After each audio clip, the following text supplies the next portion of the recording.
Alors, je continue des explications sur les définitions. C'est quoi une émotion pour vous, en fait?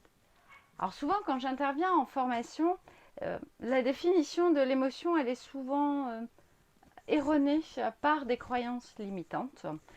Parce que finalement, on nous parle d'émotions tous les jours sans nous expliquer ce que c'est réellement. Alors moi, je vous donne la définition. J'ai suivi une formation avec Isabelle Filiosa. Si vous avez envie de lire ses travaux ou même de l'écouter, elle est très très intéressante sur le sujet. Alors une émotion, en fait, c'est une réaction physiologique. Donc c'est le corps qui réagit spécifique à de l'adaptation de l'organisme en fait face à une situation donnée. Alors ça dure 90 secondes, tout simplement. Ça guide et oriente nos pensées, nos actions à mettre en place très très rapidement. Quand le danger est écarté, eh bien tout s'arrête. Mais l'émotion est à notre service. Et c'est ça qu'on a beaucoup de mal à comprendre. C'est à notre service de l'homme pour sa survie. Vous vous souvenez quand on était homme de Cro-Magnon, il fallait survivre. Survivre à cette bête féroce. Survivre même aux tribus voisines qui nous attaquaient. Et même, eh bien, on avait aussi besoin du dégoût quand on mangeait ces baies.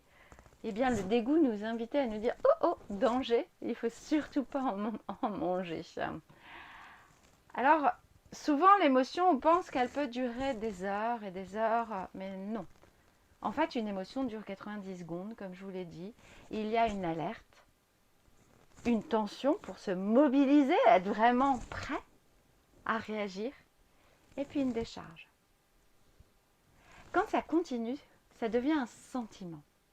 Et le sentiment, en fait, c'est la transformation de l'émotion par les pensées. Il y a des pensées tout de suite, mais les pensées, à la base, sont là que pour réagir.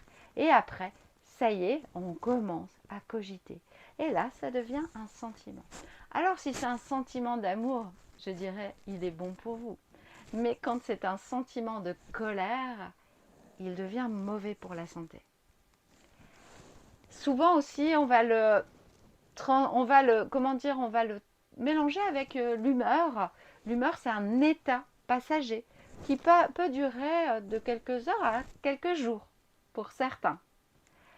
Après, il y a le tempérament, c'est une habitude, un mode de fonctionnement que l'on a mis en place. Et le stress, c'est aussi une réaction de l'organisme qui va être plutôt physiologique en fait et aussi psychologique pour pouvoir réagir aussi et s'adapter face à des situations d'urgence. Donc voici les notions sur ces définitions, mais sachez que l'émotion fait partie de nous, être humain. J'ai des personnes qui me disent moi je n'ai jamais peur, moi je n'ai aucune émotion. Oui, si vous les avez dans le corps, mais c'est juste que vous ne les ressentez pas. Et c'est normal parce que dans notre société, on nous a souvent dit, eh bien, non mais non, ton pull te gratte pas.